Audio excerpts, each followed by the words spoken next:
Hi, and welcome to another reset video. If you're new here, my name is Eddie. I am a therapist and a coach for moms, and I'm also trying to embrace my homemaker self because I have realized that embracing the homemaker side of myself has allowed me to improve my mental health and my well being and work through my anxiety. So, in this video, I am doing a freezer reset. So, previously, what I just showed you was my calendar. And one of the ways that I stay organized as a working mom is to do a monthly calendar where we will look at our calendar for the month and just see what we have going on and then meal plan accordingly. One of the great ways that I have learned how to decrease my stress is to have theme nights. So Monday nights will be soup night, Tuesday night will be like Taco Tuesday, Wednesdays will be some sort of like fish bowl or rice bowl or chicken bowl. Thursdays will be leftovers. Fridays will be pizza Fridays, and Saturdays will be either like a hodgepodge or something that we pull out of the freezer. And Sundays will either be like a quiche or cheesesteaks. Like we're pretty boring as it relates to like our menu planning, but it gets the job done. And so you can see here that I pulled out soup. We're going to have split pea soup for dinner tonight. And I'm just starting to go through the freezer. I don't go through the freezer every month.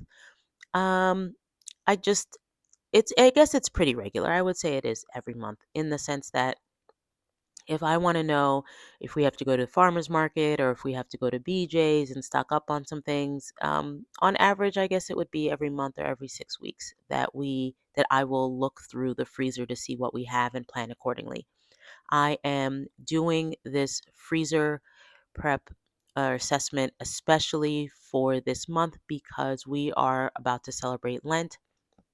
We are Greek Orthodox and we're not, super religious, but we're very spiritual in the sense that we believe that there is like something higher than us, that we have a purpose that we have to fulfill. And so part of our um I guess part of our nod to a higher power is to do Lent for the 40 days.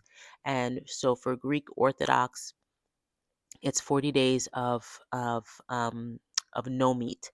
And I think that there are days of fasting, but I typically fast anyways. But for us in the season of Lent, we will go no meat. So I am very invested, or I'm very motivated to look through the freezer to see what we have and to say, okay, what do we have to use up before the 23rd, which is when Clean Monday starts for us. And so I'm going through the freezer. And like I said, I will do this regularly if we know, okay, we're running out of ground beef and we need to make a trip to the farmer's market. But first, it starts off with me taking everything out. Now, there are some pretty regular things that we get every week. That's another way that we stay organized, is that we just have things that we buy every week, like ice cream. And you can see in this case, like my kids, my husband will go through the ice cream and just kind of leave a little nibble or a spoonful in one container and open up another container without finishing the prior container. So doing something like this is necessary because you think you have two tubs of ice cream when really you only have one. And so it it helps manage what it is you're going to purchase. So for me, it's taking everything out and again just trying to organize because sometimes my husband will do the grocery pickup and depending on what we have going on, he will just throw things in the freezer and and then I don't know what's going on because for the most part I am in charge of dinner. Again, we know what we're going to have, but like my husband will say, "Well, what soup are we having?" And I have to be able to to know that, oh, it's going to be black bean soup or it's going to be split pea soup or whatever the case is. And, my kids too. Mommy, what are we having for dinner?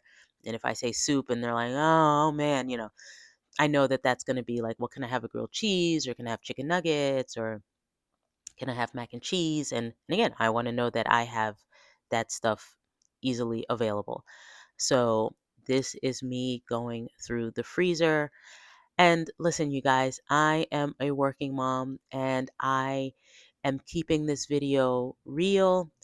I would love to be one of those aesthetic YouTubers that has like different angles and different music attached to it. I don't want to say that's my dream, but like that's a nice dream. I would love to strive for that, but I am I have an hour that I have to work with before I go see my clients, and I want to inspire you guys. I don't want you to feel intimidated, or I don't want you to roll your eyes and say, "Oh, must be nice." I of course I'd assess my freezer if I was a stay-at-home mom or whatever the case is. I don't want us to be in that space of believing that we can't focus our homemaking because we are working moms. And I will tell you that that was my attitude for the longest time,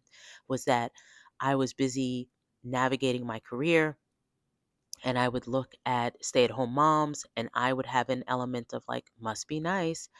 And one day my husband said to me, "Well, do you want to be a stay-at-home mom?" And I toyed with it, honestly, because and I will tell you, I don't I don't want to be home with my kids 24/7. Love my kids, but the idea of being a stay-at-home mom was like not really. But it made me question like, well, what was the pull? And the pull was to be just a better homemaker. The pull was to make my environment like just a soft place to land, right? Like just a place where we want to be, I want it to be welcoming. I want it to be a place where we can just feel good, that we can build memories and tell stories, and part of that requires a level of care for your home that I think that as a working woman for the longest time kind of rejected that, or just was like, "Ugh, I'm not a stay-at-home mom, I'm not a homemaker," and I was neglecting really this calling to be creative and to make my home a place of nurturance, a place of safety, a place of love. And I will say that after I had my daughter in 2023, that calling got blown wide open. Like the universe like really pulled me into wanting to be a homemaker. So I have been for the last 2 years or so really trying to embrace my homemaker self. And I'm on that journey and I hope that you join me on the journey. But I have just taken the steps to learn the skills of being a homemaker. And one of them is to, learn how to declutter, learn how to clean my home, and really, when I started decluttering, I realized like just how improved my mental health was when I started to learn how to declutter. So as you can see here, I didn't pull everything out. I just pulled out enough to help me assess what I had in the freezer. So I got to see, okay, we have, like lots of chicken, we have broccoli, and like, look at that. Like, we have, there's broccoli in like multiple containers that I can condense and yeah, and then throw out. So not only do I assess what we have, but I get to condense things and I get to clean things up and better understand what we actually have so that we can actually use these things. And the other thing that I would say about learning to declutter and learning how to be a homemaker is really how much money we have saved and how much money we have accumulated just by engaging in this process. And I would say that by decluttering and learning to see what we have and learning to live with less, that actually allowed me to work less hours because we didn't need as much money to live.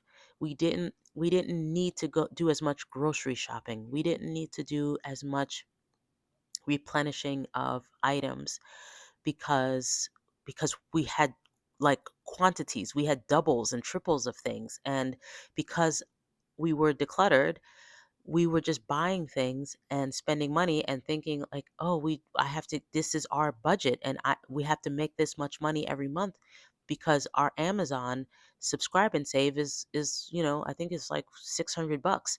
But as I started to learn how to declutter, that number has gone to like 350 or $400 a month for our Amazon subscribe and save. So that's another reason for me where decluttering and learning how to do these things has helped my mental health, because I didn't have to hustle as much. I didn't have to work as many hours. I didn't have to, you know, juggle seeing a client right up until it was time to get my kids, and then jump into mom mode because I squeezed in a last session, as opposed to now I have time to plan our meals before session. I have time to end the session early so that I can go for a walk and have a transition period between, work life to mom life.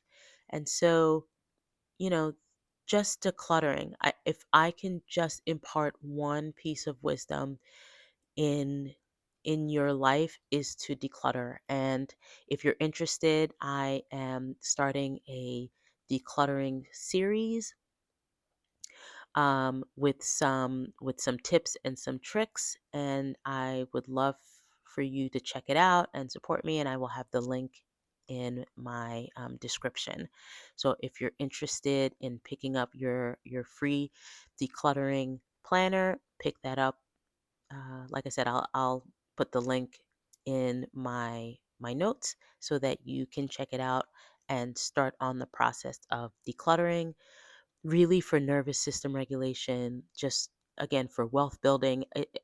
Decluttering is sort of like a catch-all for how it can improve our lives.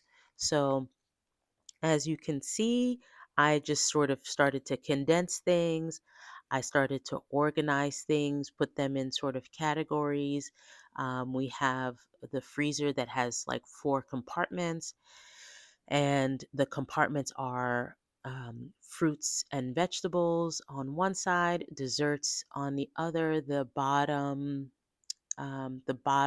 layers has seafood and sort of fish items on the bottom left, and then there's just all meats and proteins on the bottom right. So that helps me to know what we have. It helps me to understand, how I'm going to meal prep for the month.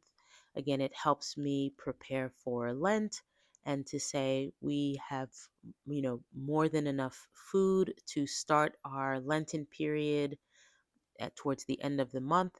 And I also know that we need to eat up some chicken and some ground beef over the next 2 to 3 weeks. And so that is helping me to to help my mental health and to help reset my nervous system, because I know what we have. That's the other thing that I want to encourage for you guys, because as a therapist, I get so many clients who want the tips and they want the strategies, and I have studied all of them. Look at that. Look at that half-eaten uncrustable. That I'm like, we're not keeping that. But, my kids, God bless them, they kept a half-eaten uncrustable for later. But as a therapist, you want to have all the tips and the tools to help your clients, right? I work with clients who have struggled with anxiety and trauma. I myself struggle a little bit with anxiety and depression. And so I have been invested in learning all of the strategies to, to to help navigate any stress and anxiety and overwhelm that shows up when you're living life, right? Life is lifing, and especially when you're a mom, you just feel overwhelmed. At least for me, I felt overwhelmed all the time. And what I came to realize was really that my home was such a huge contributor to my mental health. It was such a huge contributing factor to my overwhelm and my anxiety because there was just clutter everywhere. And I guess I had gone clutter blind, if you've ever heard that term, where you just you just there's things that are just have just been placed there and you forget that they're there and they're not supposed to be there, and you've put them there where you just are like, I'll take care of this later. But the reality is that you may have so much clutter in your home that your things don't have a home. And so you might try to put something in a drawer, but the drawer is full. And so you just leave it on the counter because you're like, I'm going to do that. But once I learned how to declutter and give everything a home, my mental health just improved. And so I'm sharing this with you to inspire you. I hope that this helps. Check out this video if you like, and subscribe, and check out for more of my resetting series. I hope you enjoyed, and I'll see you in my next video. Take care. Bye.